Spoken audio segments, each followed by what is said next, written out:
Monsieur Alain Olivier, bonjour. Salut, salut. Bonjour. Dans un premier temps, merci de vous prêter à cette entrevue. En fait, une histoire pas banale, en fait, qui a marqué l'histoire judiciaire du Québec, mais en même temps, et maintenant qui marque l'histoire du cinéma. Un récit qui sort de l'ordinaire. 8 ans et demi emprisonné en Thaïlande pour un crime que vous n'auriez pas commis. Parlez-nous, en fait, de cet événement-là. Ben, c'est une longue journée. Là. Il y a 31 ans que tout ça a commencé, puis plus que ça, en fait, depuis 87, on parle de 33 ans.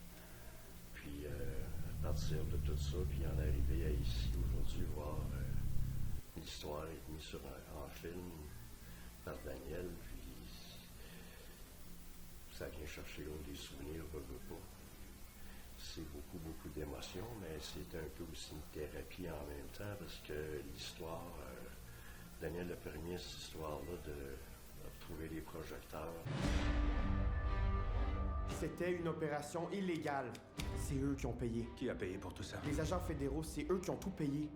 La cible importe de la drogue de la Thaïlande. Nous avons décidé d'autoriser le... Mes droits comme vos droits, moi ça va même beaucoup, ça va au-delà de mes intérêts personnels, tout ça, avec tout ce qui est arrivé là-dedans. 8 ans et demi en prison pour un crime, en fait, dans un frame-up, on peut le dire comme ça. Provocation policière. Provocation policière. On parle d'héroïne pure importée en Colombie-Britannique. Je veux plus y aller. Tu le fais ou je t'écorche vivant, est-ce que c'est clair? Comment on se sort d'un événement comme ça? Je pense qu'à un moment donné, quand tu arrives dans un endroit comme ça, les gènes ont beaucoup à voir avec ce qui va arriver dans le futur. Si tu tombes malade, tu peux mourir. Moi, j'ai été chanceux de m'en sortir malgré toutes les embûches. Ça n'a pas été donné à tout le monde. Puis, des fois, c'est de poser des questions. Comment ça se fait que tu es revenu? Puis pourquoi?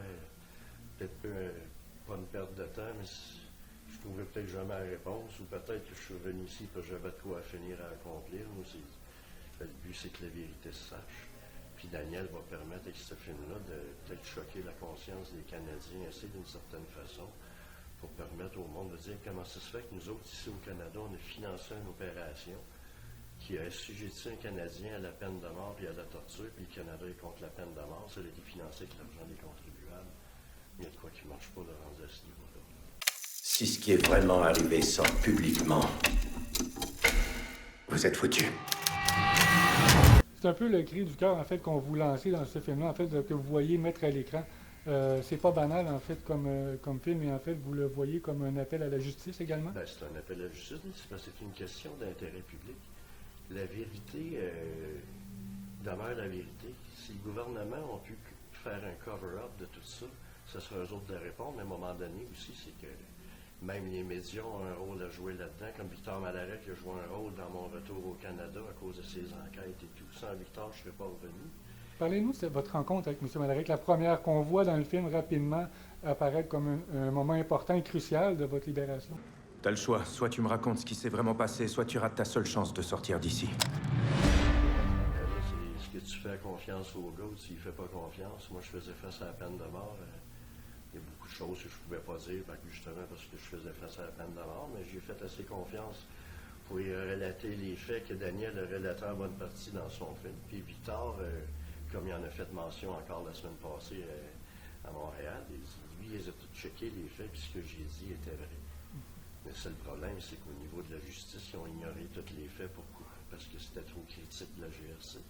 Autant qu'il y a eu une enquête à Ottawa qui m'innocentait, il a caché le rapport d'enquête parce que c'était trop critique de la GRC. Il y a tellement eu d'erreurs dans ce dossier-là pour camoufler. Est-ce qu'on dit d'erreur ou de cachotterie? Ben, il y a eu des cachotteries, il y a eu des grossières erreurs. C'est incroyable. Puis en plus, c'est qu'il y a un agent de la GRC qui est décédé là-bas. Puis il n'est pas mort selon ce que le gouvernement canadien a dit.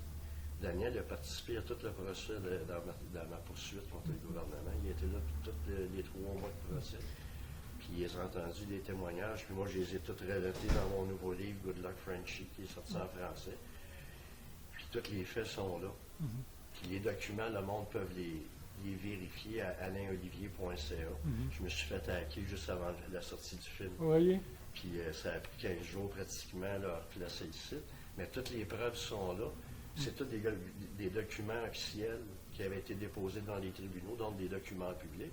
Puis c'est ça que le gouvernement ne veut pas que toi ou les citoyens canadiens voient en général. Ils ne veulent pas que la vérité sorte.